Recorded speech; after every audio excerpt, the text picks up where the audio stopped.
Well, it was actually a brief of, of all the projects. Now we found it anomalous with irregularities such as yung rock shed, tapos yung mga rock netting, mga asphalt overlay. Hindi gaano yung asphalt overlay. Yung mga cat's eye, patapos yung solar lights, yung roadside barrier. Para immediately, parang quick look ni Presidente. Tapos with photos, lahat. Tapos may mga numbers din siya. Nakalista lahat siya. May mga amount. Nakalagay doon. Pero mga including flood control?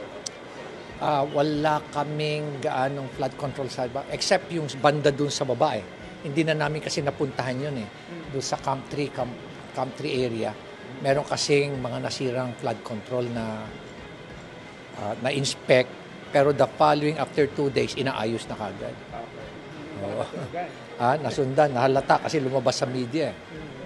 Kaya talagang inaayos nila. Pero na-document na kagad. Nung nasira, na-document na kagad. At nakita na parang talagang substandard na pagkakagawa.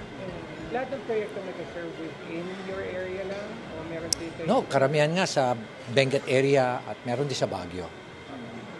Tapos pinakita ko rin kay Presidente yung the road that leads to nowhere, na may ginawang kalsada doon na walang konsultasyon sa government, walang konsultasyon sa publiko.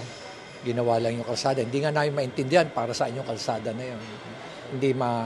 Hindi ma-explain mabuti sa amin. And every time we call for the DPWH, hindi ayaw magpakita.